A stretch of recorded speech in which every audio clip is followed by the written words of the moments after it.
right, so as you guys know, I work across the street at Huey, and so basically I'm a behavior interventionist.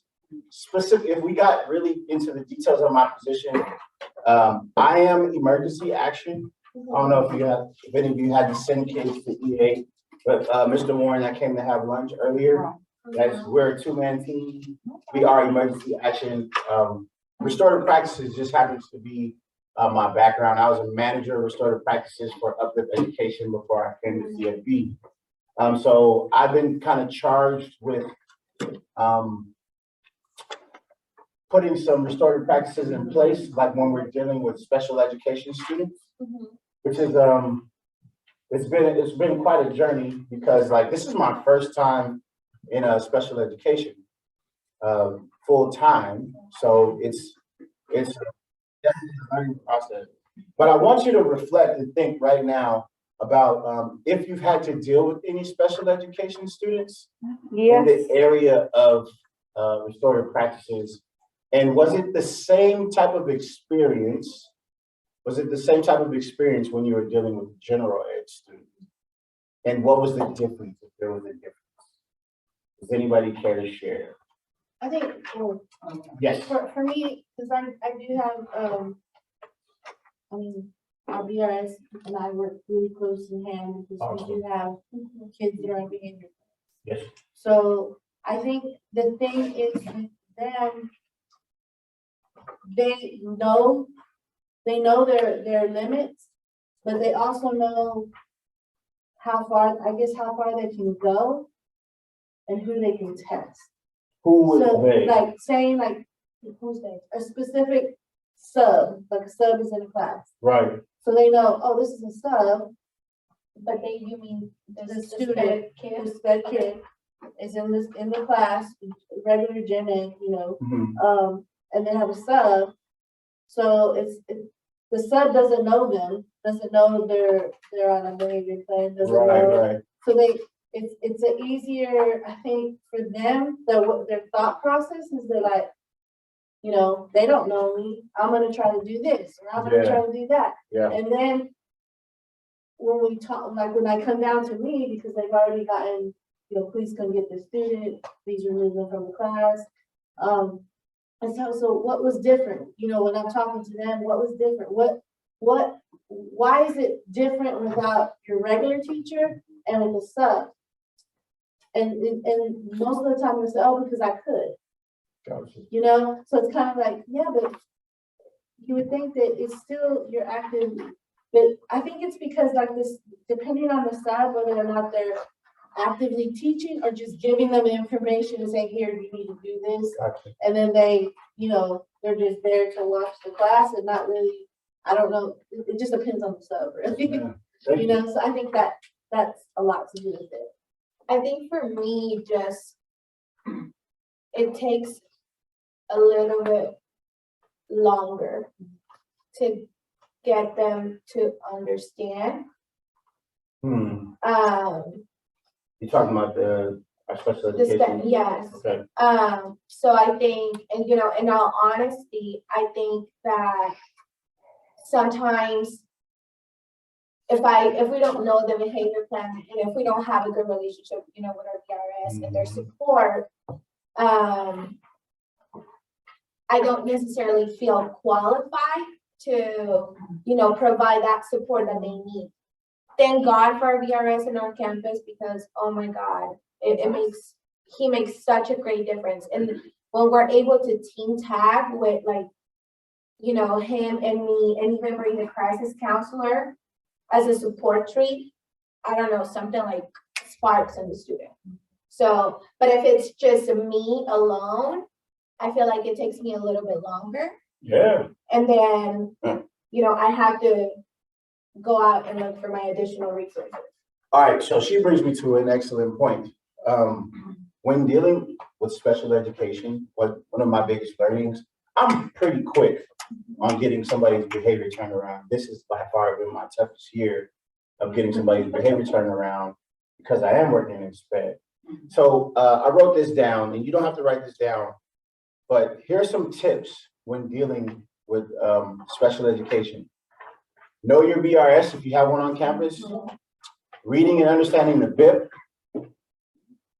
understanding that this is going to take time. It's going to be a little bit longer with the special education student because we need to understand that they are experiencing some developmental delays. And a lot of times we might look at the action and be like, hey, no, that boy, right? And then start to treat him like a general ed student when developmentally he might not get it. So when she said she's looking at other resources, right? That is what restorative is all about, right? There is no because you did A, you get B. If teachers have to do differentiated instruction, then we need to have differentiated natural consequences. Yes. I think also, I think what I've run into is that even the regular teachers that know that they are BRS tend to not allow them to have their accommodation. They do Sometimes, that trigger. You know, this is a student that has a trigger, knows the trigger, and you continue to tell them no, and don't call for that support. That I think that's what makes it a little bit harder because then you're having to de-escalate, and they're like saying, "I told them," you know, having to tell the student, "I did all my behavior plan." You know, I think that too, and just the first thing I do every year is just send me all the VRS students so that I can look down my list and know who they are. right. Just so I can go introduce myself. Yes. I did something similar at the beginning of this semester. Normally when they refer a student to me, I immediately check their, whatever information they have on Teams. If it's special education or 504 or whatever special program they're in, I start contacting all the VRS, the special education teacher, to know more about the students. We had one case of this child with autism, and it's not only the developmental delay, but also the processing of the information. Yes. And one thing that I always suggest was, you know, but we work with student services, like clerks and the people that, you know, look for subs. We always tell them if, you know, for this teacher, she has 2 or 3 that are BRS on that list. If there's a sub, please let them know who to call if something happens, because when they don't understand what the adult is trying to tell them because they have this problem with communication, they get really angry. And then what's the first thing that comes to our mind? The child is being disruptive in class. Right. So we tend to discipline. Okay, this is step 1, step 2. Okay, you're on step 4, and we don't know. But kind of like Claudia and Bernie, I have developed. We have like a kind of like a special team that we're always calling each other. Hey, is this your student? How do you? If I have a circle with that student and the teacher, I always have the BRS and the SPED teacher. Very good. Always. And you brought to my point, so we're going to go into our refresher. You said discipline. So the dilemma here is to discipline or to not to discipline. So I got some little follow along, fill in the blank questions. Discipline, the practice of training people to obey rules or a code of behavior using punishment to correct disobedience. The word discipline comes from the Latin word, now I can never say this right, discipline. Disciplina, meaning instruction and training. It is derived from the root word discere, to learn or to teach. Wow. A lot of people have gotten discipline messed up. It is to teach, Right. not, you know, because you did this, you did this. It's not to punish, it is to teach. It's to teach. So I asked you to define it in your own words, and I'm kind of running out of time, so we're gonna move pretty quick. All right, so that's the long definition of restorative practices, which we all know. I made a short version. The short version: differentiated relational approaches to decrease scholar misbehavior, and repair the harm done in order to restore the scholar to teacher, student to dean, student to director, student to school, and community relationship. Okay? So these relationships that I'm talking about, what Restorative Practices does, these relationships are student to student, student to teacher, student to campus, student to community. So Restorative Practices begins and ends with relationship. That's number 3. It begins and ends with relationship. So here's one norm of relational approach. Having positive posture. Okay, so when you're talking to someone, especially someone in the SPED community, making sure that you're having appropriate conversational space, your posture is open and not closed. Like there's a difference between me being like this versus being like, what'd you say? Right, I'm very closed off now, and they know I ain't trying to hear it. I'm just trying to punish, right? Portrays friendliness and positivity, palms facing outward, head raised with eye contact, relaxed facial expression. So versus me looking like versus, which I used to get all the time. And head nodding when appropriate. Sometimes we're listening to kids, but we're really not. So we're like, yeah, but our mind is already made up, you know, based on what they did. Another relational norm is having positive communication, so that you're present in the moment. You're using positive tone, so a tone of optimism. Respond with paraphrasing or a clarifying statement. So repeating what they said, that lets them know that they're being heard. Using follow-up statements that should address the scholar's statement, and follow up the statement with a resignation or unbiased solution. Okay, so we're going to look at this little cycle. So this is before, this is before, during, and after. I don't even call it a student bad decision anymore. I say a skill deficit now, right? I look at behavior as just a lack of a skill, okay? But look at the prior, during, and after, and tell me if you see anything, if you see a pattern. So in the prior, you have smile, be mindful, observe. There's some, you can greet each and every student at the door, positive, appropriate touch. Like a high five, a fist pump. Check-ins and check-outs, asking questions, gathering background knowledge. So I think the comment is on these positives. Okay, we're on the right track. So it's super positive if you're restorative. Do you see another? I'm looking at a continuum. Like if this was a circle, what are you noticing about the circle? Smile, be mindful, observe. Yeah, that's on prior and after. That means during, after we deal with during, it's over. There are no grudges. If we're truly going into this restorative mode, like after we deal with that scholar skill deficit, student skill deficit, it's over because now we're going back to how we acted as prior. And that's what we have to teach our teachers on our campus. Once it's over, it is over. We do not carry it into the next day, into the next hour, into the next week.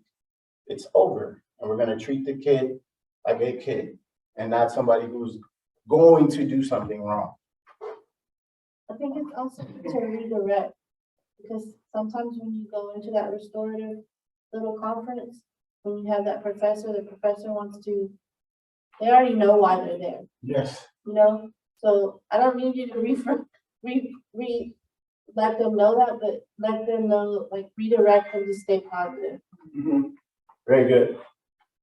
So the question, being punitive versus being restorative, right? So I know this isn't in kind of like our service lane, like we're not making real decisions as far as what we should do, but we can help the thinking of our administrators or any adult that'll listen on our campus. Like they may want to do ISS, OSS, detention, Saturday school. Well, us as restorative practitioners, we need to start pushing their thinking towards like, what good is that going to do, honestly, right? So you got ISS versus maybe community service, right? You have OSS versus maybe This could just be a stay away agreement or some type of mediation that maybe we can conduct. Maybe a letter, depending on the grade I put construction zone. That's typically what I did with Legos, like 2 second graders are fighting. I'm like, y'all need to stop tripping. Come on, we're about to build together, you know? And then we kind of talk about it. Before and after school duty, detention versus having a reflection and balance room. That's what I call Miss Andrews' room. She calls it the peace room. But you know, where I came from, we called it the reflection and balance room, R&B, right? Oh, yeah, I'm still. Yeah, you said 90s R&B. Mhm. Saturday school, well, maybe attending an event or a seminar related to the skill deficit and having to report back about what they learned. Okay, so then what I'm trying to teach the adults is that we have options here. We don't have to go to what happened to us when we were younger, which is a lot of just punishment. Because there is no learning in punishment. If we go back to the word discipline, it means to teach. All right, so what do you need to be restorative? So if somebody were to ask you, because I know you know, if they're like, what do we need? What is this whole restorative stuff? What do we need to be restorative, right? Well, tell them they don't need anything, right? It's just a heart and mind shift, okay? A mind and heart shift. So background knowledge about the scholar or the student, right?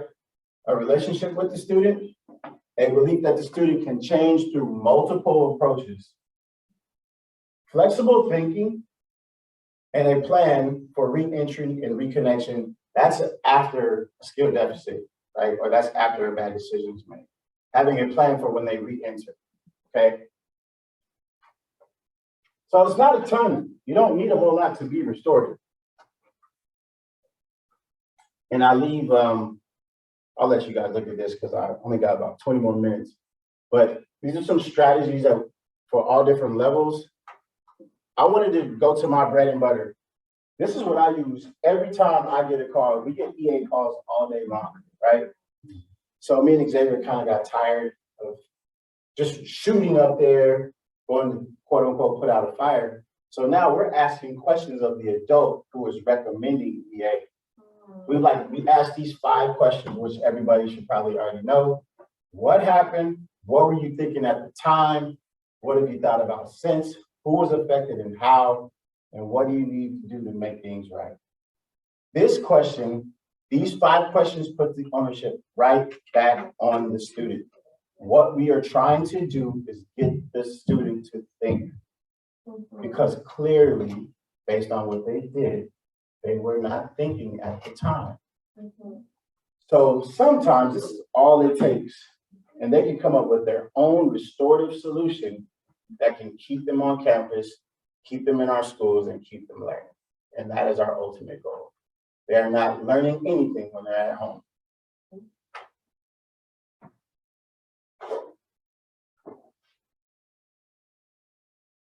So are there any questions about this particular presentation thus far? Are you gonna share that to me? So it's no secret. Yeah. Okay. Because even though people don't say thank you, I send mine out to my staff and I tell you it's working for the greater good and ran for you, so. You do. I You do. And then this is my number. So let me go back to my other slide. Okay, so we're getting this one, right? Yes. Yes. Cool. I'm going to go very quickly over verbal de-escalation. So while you're looking that up, I brought in Brandon, one, because his experience and he's very relatable, especially to this generation. So I don't want to put somebody in front of you that you can't take immediate things and do at your campus. But looking at your data that you guys are entering, you guys are dealing with